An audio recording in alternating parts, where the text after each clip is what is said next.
Good morning, and welcome to the first episode of the Bloomsbury Intelligence and Security Institute's podcast series. I'm Andrea Stauder, Europe analyst at BZ, a London-based think tank focused on intelligence, security, and policy. In my professional journey, I have specialized in diplomatic and security studies, with a particular focus on Europe, Russia, and the post-Soviet space. Today, we are honored to welcome a truly distinguished guest, General Fernando Giancotti, a former president of the Centro Alti Studi per la Difesa, an academic institution of the Italian Ministry of Defense, and a current professor of strategic leadership in various Italian universities and military institutions. General Giancotti has had a remarkable career in the Italian Air Force and has contributed extensively to the development of the military, strategic, and leadership thought, not only within Italy, but across the global security community. At BZ, we have launched this series of interviews to bring together the brightest professionals and experts to provide their insights on the most pressing issues of our time. Today, we will discuss European security and rearmament in the context of the ongoing war in Ukraine and the new Trump presidency. General Giancotti, thank you so much for joining us today. It's an absolute pleasure to have you here. Thank you very much, Mr. Stauder. I am enthusiastic of what you're doing. So young, taking charge, taking responsibility for the most fundamental and critical dynamics, which is war, and how to avoid it and how to promote peace. So I really commend your work, and I'm here happy to contribute a little. Thank you so much, General. We are truly honored, and let's dive straight in with a topic that has been of great interest lately. Since the very first week of Trump's new presidency, concerns have been raised in across the country, in European countries, because the European countries have started having concerns about the future of their security, from demanding a 5% GDP in military spending to threatening U.S. disengagement from the continent. European countries have begun once again questioning the future of their security. Trump's stance on Ukraine, furthermore, is revealing what some are describing as U.S. strategic retreat with concession to Russia, with a rapid push to ceasefire or peace. In your opinion, what implication do these developments have for the continent's security, and what role can the European Union carve out in this specific context? Okay, first, I would say that the deep dynamics that we are witnessing were have been developing for quite a long time. Now they have come out in a disruptive way, also for the narrative that is accompanying some remarkable deeds. Not surprising, though, for analysts. The disengagement of the United States has been evident, even though progressive, and this development of a multipolar world was also quite clear. Now what's happening is that, as in crisis moments, things get more complex, fast, and disorderly. According to complex system theories, we are on the edge of chaos, and we must govern that to avoid falling further into chaos. Strategic thinking, by the way, is the resource to do that as the best way possible. Now, in such a setting with a multipolar world, with complex and ambiguous dynamics, uncertainty, of course, the old paradigm of being, let's say, leveraging only some of the instrument of powers, like the old DIME acronym defines diplomatic, informational, military, and economic. So far, Europe has not really worked on the military side in relation to its relevance, geopolitical relevance. Now it's time to do it. This is nothing new. I'm not saying anything new. What I would say, though, that Europe should now catch up what it has been expected to catch up with in a balanced way, pushing very decisively both deterrence and distension. And I think this is key. So diplomacy should become bigger when the military becomes bigger. And we need to get not only bigger, but much more systemic and integrated military system. So Europe, what role, what implications? Implication are that we need to catch up, we said, the role, building an effective protection system for Europe, and being sure that at the same time we push according to the values and cultures of the European countries, democracies. We push for distension in this is an oxymoron, an aggressive way. One important thing I want to underline is that the issue is not much, in my view, Ukraine, which is of course a big issue, a very painful one, or the Middle East. The real rift developing is between autocracies and democracies. And also democracies have, let's say, conflicts, quite relevant conflicts in themselves. And this is key, I think, for the strategic outlook for our world. Okay, yeah, you have raised a very important point about the more and more challenging world, in this multipolar world that is challenging Europe more and more, and that Europe and the European continent might be ill prepared for this. Let's try to take a step back, and let's try to start from, if not the beginning, at least the foundations on which Europe can rely when it comes to its security. In other words, what is the current state of the EU security and defense policy? And furthermore, if I may, that's the second part of the question, the development of and the growth of the continent's military industry and the military coordination among European countries will be, of course, of fundamental importance in this transition. What is the current state of the European defense industry, and what role does NATO play today in the continent, on the continent, and in the EU? These are quite a few questions together, actually. Well, I want to go, first of all, to the fundamentals. The EU security foundations, I think, lie on the common values, which is on the understanding of what is of value for each and every European and for the Europeans altogether.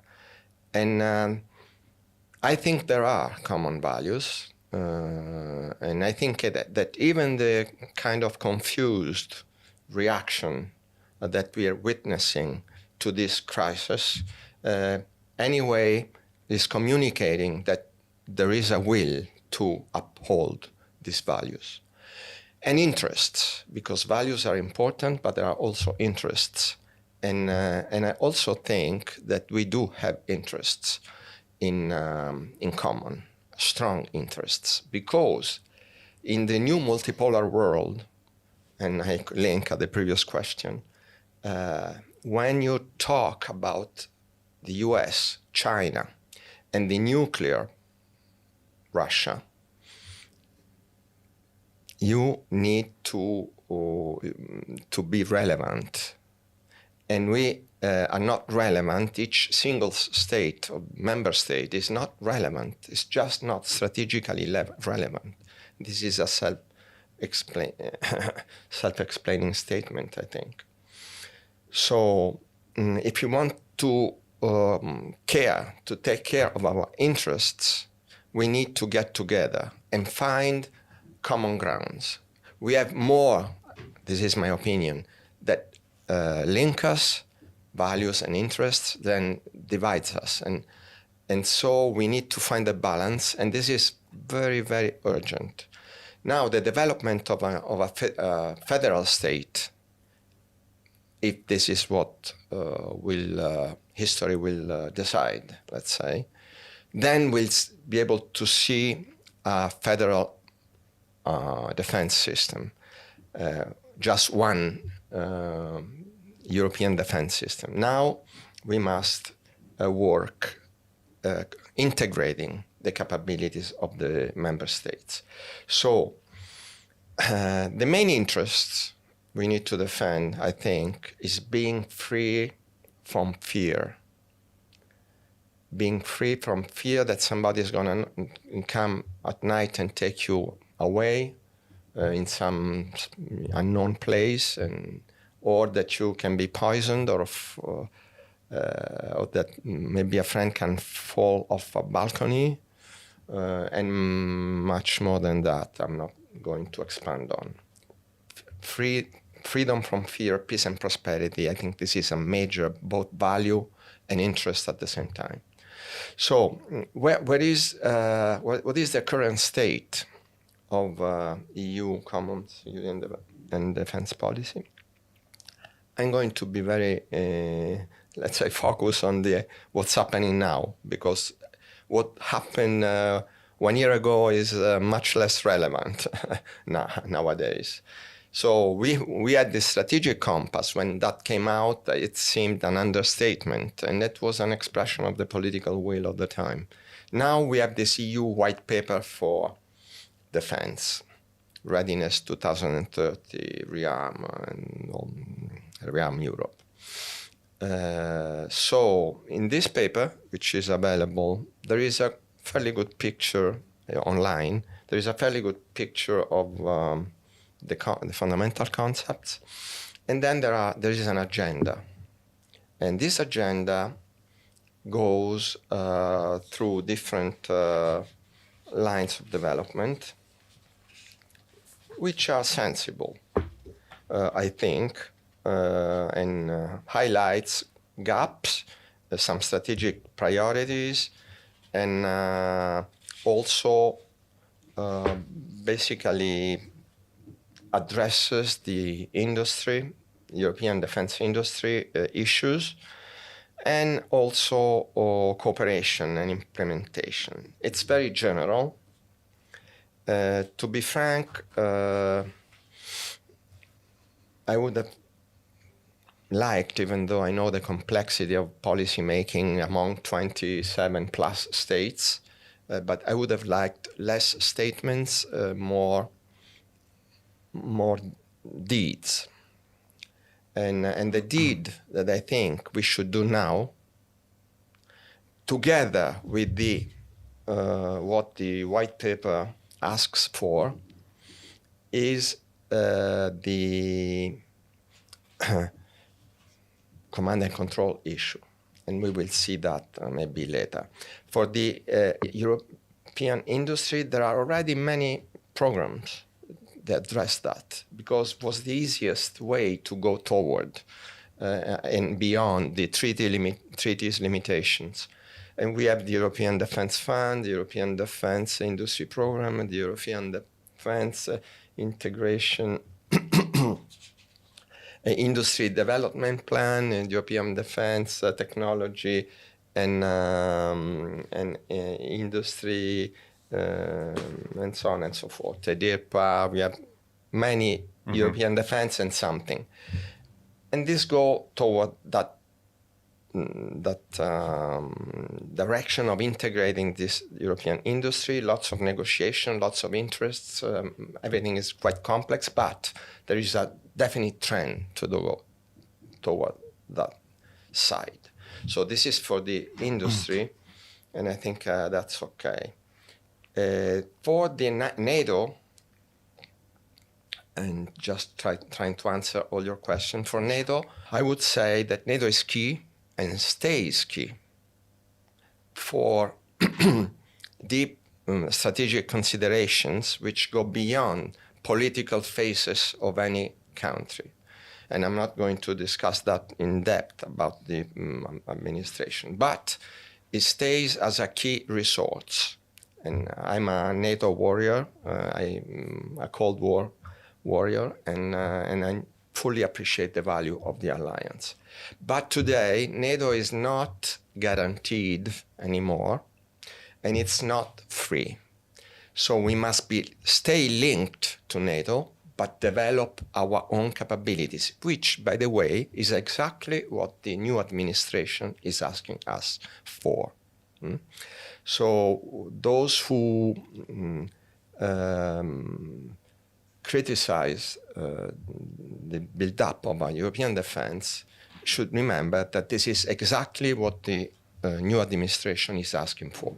Now, with NATO, but not in a way that we don't have the famous strategic autonomy. That's an interesting perspective on European security, and it's inspiring to hear that we need to get together, that we have more in common than we think. But as we've said, there are some objective problems and some urgent needs when it comes to European security. First of all, for example, less statement, maybe, and more action, as you mentioned. And moving on to that and considering the complementarity between policy, the defense industry production capacity, and the coordination among European armies. In your opinion, what do you believe are the most critical shortcomings and vulnerabilities nowadays, among also those that you have mentioned?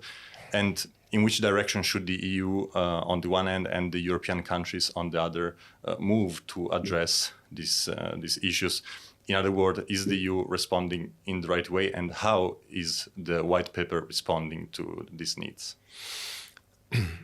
I think Europe is trying to develop an answer to this crisis.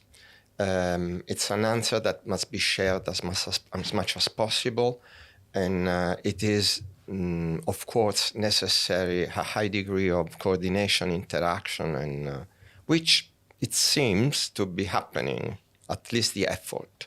The outcome cannot be a definitive outcome, which plans up to 2030. That's a vision. But I think it's a first approximation which starts to indicate the path. I think that if we take this white paper as a reference, many issues are addressed, the general assessment of the situation, and also some key points, as we said before, strategic priorities, support to Ukraine, and the approach to emerging and disruptive technologies and innovation, which is a very critical point for military effectiveness, military mobility, European defense industry. All these are addressed in the paper. What is very general, in my view, is the point of cooperation and implementation, which can be understandable since it was put out very fast.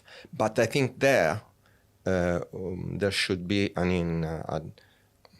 some strategic thinking and swift investment. What do I mean?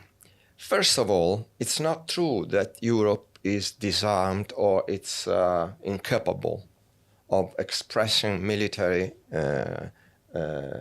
capabilities. The point is that since Europe was not a pole of this multipolar world, and each country did not have the need of a strategic, let's say, relevance comparable to the other, not the need, not the means, especially comparable to the other, let's say, major actors on the geopolitical scene. And therefore, there is a lack of all the strategic enablers that bring the single defense systems to to strategic relevance. And so now we must build this network of enablers that allow to integrate the capabilities of the single countries, because the single defense systems will stay national until, in my view, we have a federal state. But these national forces can be much better integrated, and we have the example of NATO that has worked this way. There was no federal state, NATO federal state. There was a system that was built to integrate the forces of the member states and to build some enablers able to create a system effect on the military output. So we need to go through that way. We know how to do it. We know how to cooperate. And so my point, and I wrote an article on Formiche on the 4th of March, and then a few more have taken this concept. And the very last one I was very pleased was Mario Draghi, that advocated, together with the other measures of the white paper, to build up a command and control system for European command and control system. Without that, you cannot really plan the capability development of an integrated force. You cannot train, you cannot exercise effectively together. You cannot understand what you miss to be able to work as a system. So I think that together with all the nice ideas, and which will have to be refined, negotiated, and updated according to the fastest possible process, we also need the catalyzer of the process, which cannot be in a room in Brussels or elsewhere. Should be a command, an integrated joint command, all domain-based, including, of course, the traditional domains, plus cyberspace, plus space, plus the cognitive dimension, which is, I think, the key, the center of gravity of the strategic challenges we have. And so we need to build such a command and control. Then we also have shortcomings in this, of course, in this strategic links and enablers. We miss an integrated missile defense able for to counter the new challenges. We need we lack stockpiles. If you don't have ammunition, you cannot fight. We have problems with mobility. We must invest in the new technologies, artificial intelligence in defense. By the way, I wrote a book about that in Italian, but and there is a research in English and a few articles. Quantum, cyber.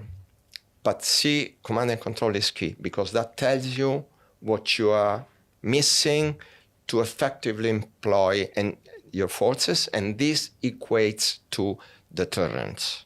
Would be a very strong political signal to do that now, not at all against the NATO.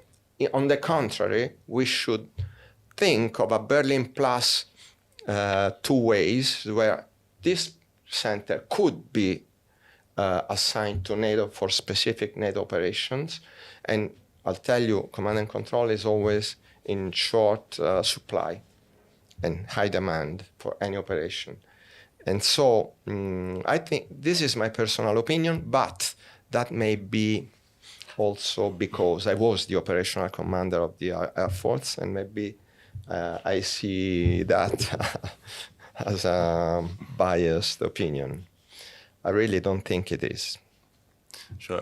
So we can say a good start from the European Commission, a good attempt in a certain way, but there is still a lot to do, and we need urgent implementation. We need concrete and practical projects.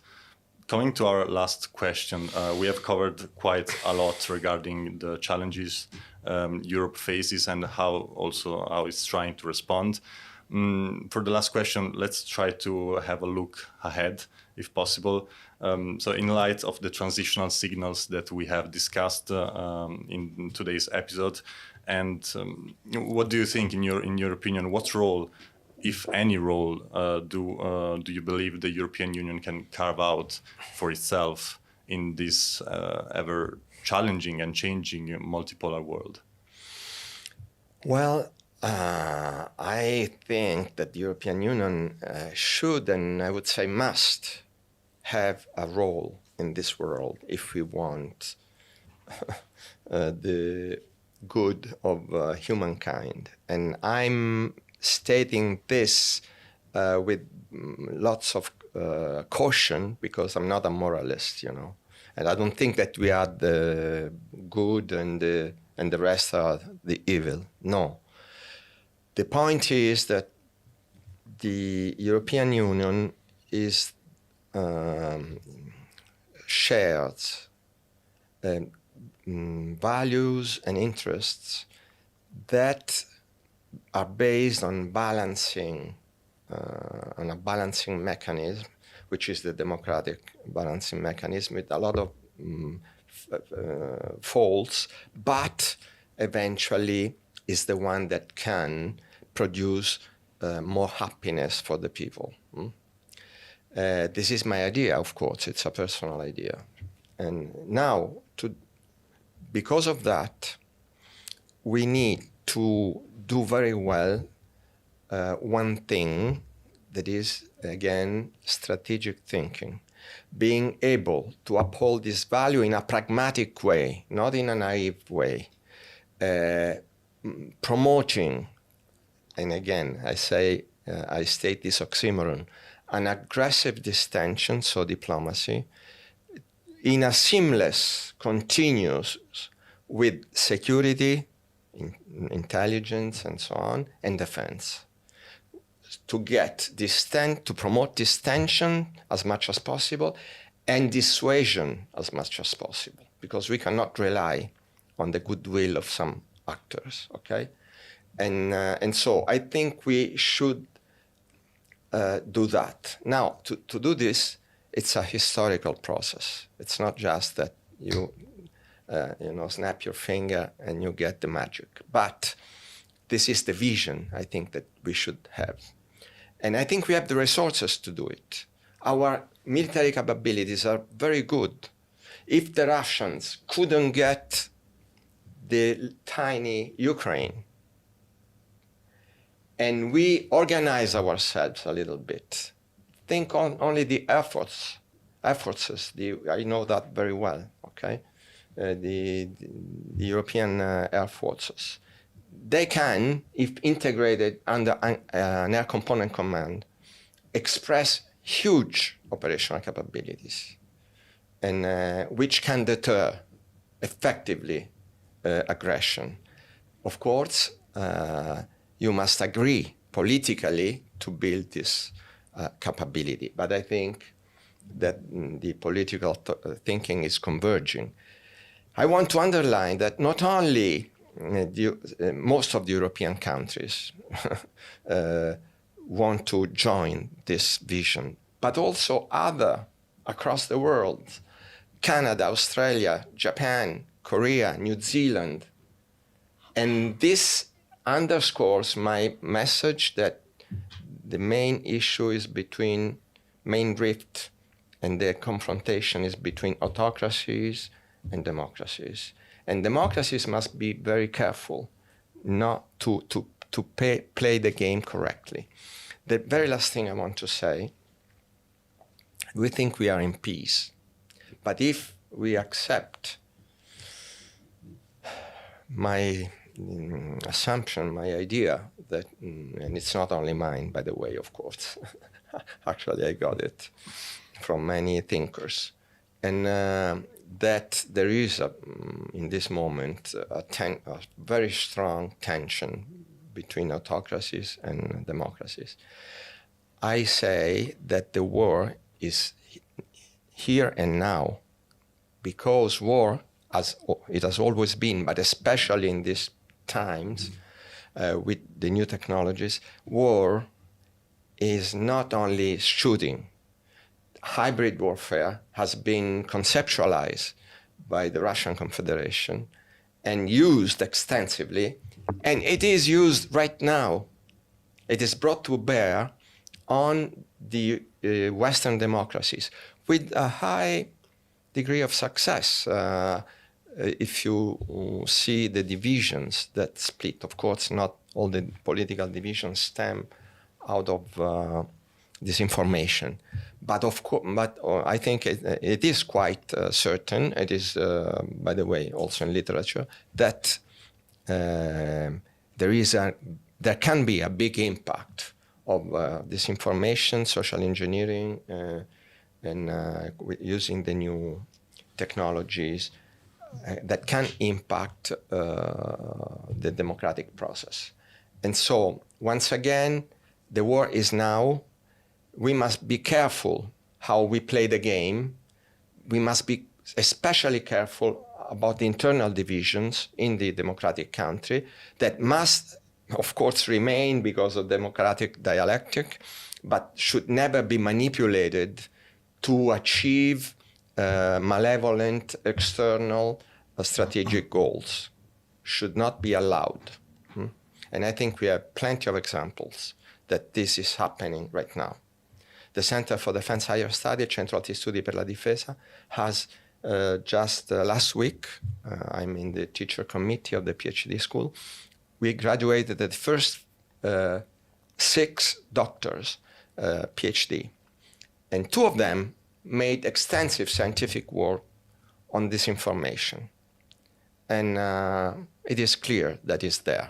That's a crucial point. We must be careful. We must be ready. Personally, I really appreciate your very objective, but also optimistic in a certain way point of view. There is a lot that we can do. There is a lot that we can do as European countries together. As you have mentioned before, the EU must have a role in this world. So let's work in this direction. Thank you, General Giancotti. Thank you for your valuable insight. It's clear that Europe faces significant challenges, but if I may say, also opportunities, and that the path ahead will require collaboration and, first of all, strategic thinking. That concludes today's episode. Thank you so much, General Giancotti, once again. Thank you very much, Mr. Stauder. It was very interesting talking to you. Thank you, and thank you so much also to our listeners for joining us. We look forward to welcoming you to our next episode. Until next time, I'm Andrea Stauder, and this has been the Busy Podcast.